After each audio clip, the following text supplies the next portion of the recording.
There was large scale testing, like tests were everywhere. Okay, it was like Oprah, you get a test, you get a test, you get a test. Hey, it's your girl Ash Kenya. Welcome to my channel and welcome to a new video.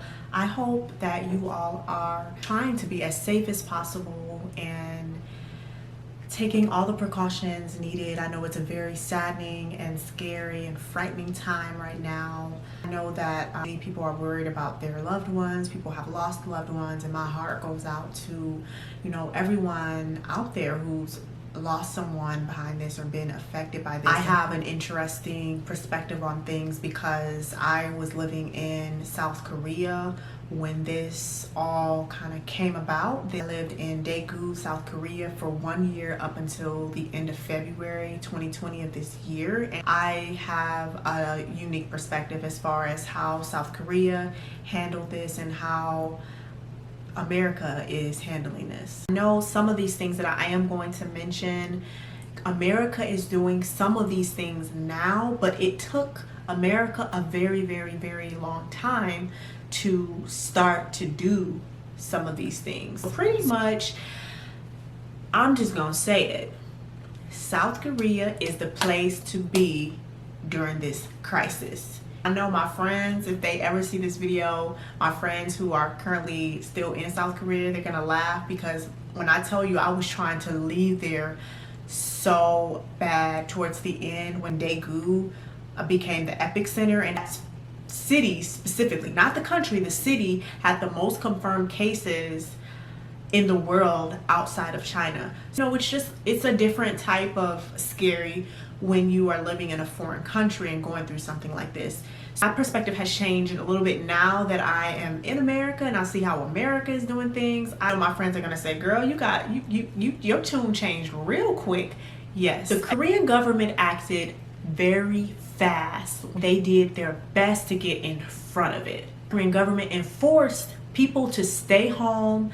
Listen, companies were shut down, businesses were shut down, events were canceled, the streets were empty. Like the buses were empty, the subways were empty, the streets were empty. Like really, really popular tourist places where the streets are always packed, everything was shut down. The Korean government definitely got on top of that, and people obeyed. Like people obeyed and pretty much stayed home for the most part. They told them to stay your butts at home. People stayed their butts at home. There's universal health care in South Korea. So what does that mean and how does that pertain to this crisis is that people in Korea are not scared about what their hospital bill is going to be or what that doctor's visit is going to be or what it's going to cost when they go get tested. No matter how much money you make, even if you're not working a job, like you have health care. There was large scale testing, like tests were everywhere. Okay, it was like Oprah, you get a test, you get a test, you get a test. Okay, like tests were everywhere. I've been told that the tests were free. If it wasn't free, I can guarantee you that it was very affordable for most people in Korea because the healthcare system in Korea is just dope. Because they were testing so many people, they were able to get an idea of what they were dealing with and to know how many confirmed cases were actually in Korea. So if you don't have that much testing going on, how do you know what you're dealing with? How do you know how many confirmed cases it is compared to people who were tested and were not confirmed to have it? One city had a drive-through testing center. So basically, you got in your car, you drove through this drive-through area where cars were backed up behind each other, and a medical professional swabbed your mouth and your nose. You didn't even have to get out of the car. The medical professional had on their protective gear, and then you could go on about your business, go home, self-quarantine, and you got a text message letting you know the results, negative or positive. Like that is so innovative. Everyone and their mama and daddy in Korea was wearing a mask.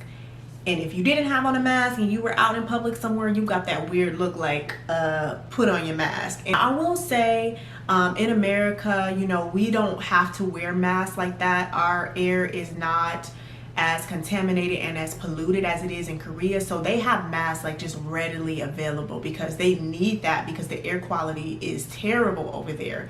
So, you know, but I mean, I still don't quite understand why we can't get masks made fairly quickly. It doesn't make sense to me. We're also sending out constant text message emergency alerts, letting people know, like, you know, wash your hands, sanitize your hands, stay away from crowds, engage in coughing etiquette, etc. Like, also we're sending out a lot of emergency text message alerts, letting you know if there was a confirmed case in the city that you lived in or a nearby city, so that you were constantly being updated on the confirmed cases in your city. Many businesses in South Korea would require you to have your temperature checked, have on a mask, your hands sanitized with the hand sanitizer that they had there before they would even let you into the building.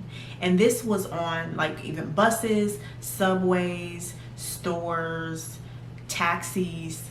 They were not playing any games. They had apps on phones where you could track on a map confirmed cases in cities around South Korea.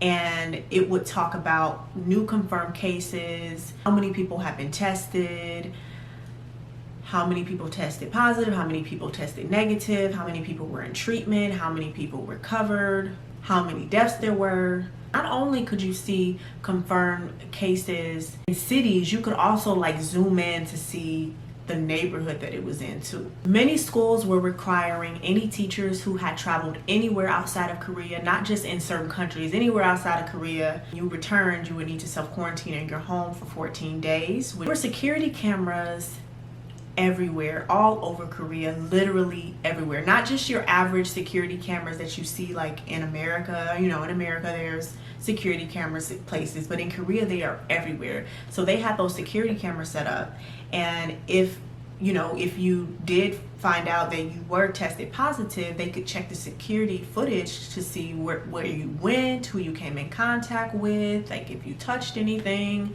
You know, they would basically track where you went, so then they could get in contact with those people that you came in contact with, or the businesses that you came in contact with, so that everyone could be informed and everybody could get tested and, you know, stay away from people and isolate them. My coworker did tell me that the Korean government did give money to Koreans during this crisis. She wasn't able to explain to me the specific details, but she said about 70% of Koreans were able to get money to help them during this crisis, because, you know, many people were out of work and businesses had shut down. So, you know, they wanted to keep people afloat. I don't know the specific details, but I know that the money was given out. Seems like the Korean government moved very fast on providing that money. In America, we're still waiting on our money. It surprises me that, you know, we're so behind on a lot of this stuff. We have so much good technology over here. I don't know. So those are my thoughts. Again, I have a different kind of perspective because I lived in South Korea and now I'm living here in America, and I was in Korea when it all went down. Give this video a thumbs up, hit that subscribe button, let me know what your thoughts are, share the video, and I'm gonna catch you all in my next video. Bye.